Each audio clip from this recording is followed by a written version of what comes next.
Alright, so chapter 2, moving on, our first section of chapter 2, we're going to talk about relations and functions. Sorry about the vocab down there. When I copied and pasted it got a little fuzzy down there, so it's probably hard to read there, so I'll read these out to us. But what we're looking to do here is we're going to graph relations and identify functions. And so a couple vocab words that we're going to get as we go through. So this is relation,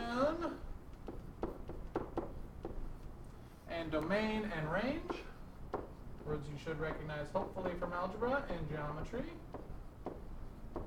A mapping diagram, we're going to have to be able to do that.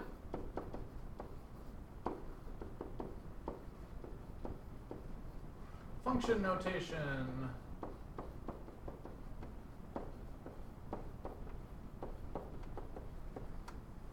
A vertical line test.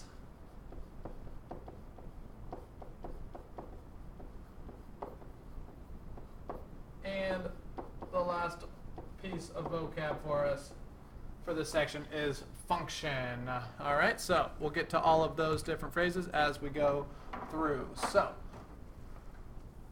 let's take a look at our first section here.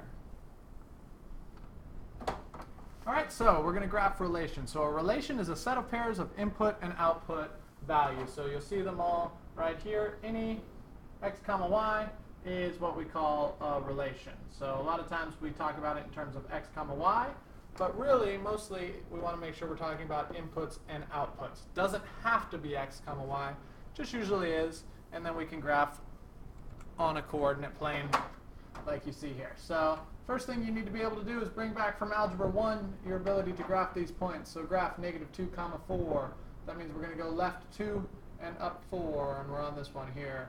3, -2. We'd go right 3, down 2, and boom, there we go, we're on that point. All right, so that is the first section. We need to be able to graph each ordered pair, each relationship, and let's see if you're able to do it. So here's your first understanding check. Make sure that you can do problems A and B. All right, I'm going to keep moving. Pause the video if you need more time to solve this. And so the next thing we're looking at is the domain and the range. So the domain is all of our inputs. Range is all of our outputs. Okay, so domain, inputs, which normally, not normally, but a lot of the time is going to be our x value. And then our range, we're just talking about our output. So what are all of our y values? Okay, so in this case,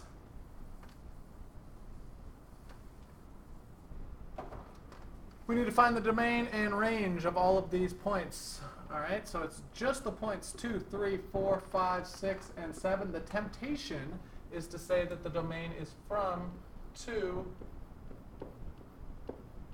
to 7, but that's not correct, because is 2.5 an x number on our list? No, it's definitely not. Okay, so we can't assume that we have all values. We can only put in the values that we know we have.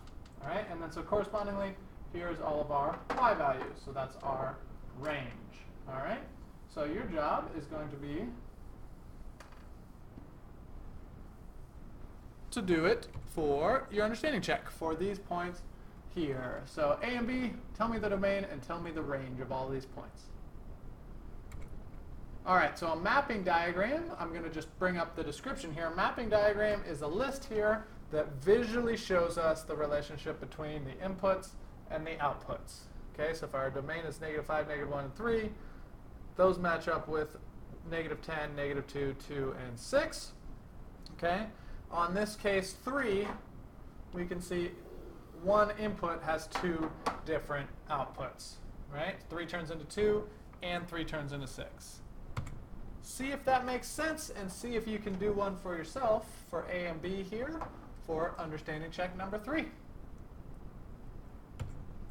All right, so second section, we need to identify a function. All right, so a function is a special kind of relationship in which every output matches, or every input, sorry, matches up with one and only one output. All right, so in that last, I'm going to flip back to here. This case is not a function because of the 3. it's going to two different places, which is not allowed. All right, so this would not be a function. It's a relationship. It's a relation, but it's not a function. All right, so if we take a look here, we can use the same kind of thinking, right? So a is not a function. See if you can figure out which number is causing that. And if you said -2, you're absolutely correct because it's going to two places. B looks kind of complicated, but if you really look carefully, every input, all the x's, are only going to one output. Even though 3, we have two different inputs going to that, that's okay, as long as each input only matches with one output. All right? So B would be a function. Yes, it is a function. All right, so take a second. Tell me if A and B are or are not functions. All right, so one of the last things here might be the last thing. Nope. Second to last thing is the vertical line test. All right, so the vertical line test is going to tell us whether a graph is or is not a function.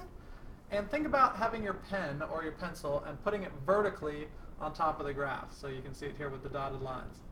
If your pencil would touch the graph in more than one spot, it is not a function. Okay?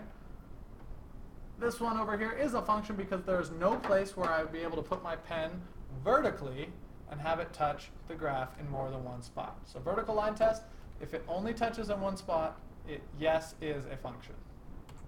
Okay, so let's see if you can tell me which of these, A, B, or C, are functions using the vertical line test. All right, so function rules here. We're going to express our output in terms of the input. All right, so the output will usually be the thing all by itself. All right, and so the new thing here is function notation. F of x, all right, we read it F of x is going to be a replacement for your y. All right? Now, it's very important to know here, if we say F of 5 equals 4, your x is 5 and your y is 4. So it's telling you right there what your x and y values are. All right? We need to not get tripped up on that. All right, so in our real world situation here, the area of a square tile is a function of the length of the side of a square. We want to write a function for the area of the square and then evaluate it if the side length is 3.5. All right? So we'll go straight down to our answer here. We know that the area as a function of the side length, right, is s squared. Length times width for the area, but if they're the same, we can square them. So now we can plug 3.5 in, and we know that if we plug in 3.5, it turns out we're going to get 12.25 as our answer, right? So we're not going to divide both sides by 3.5 at the end. It's if we plug in 3.5, we get 12.25.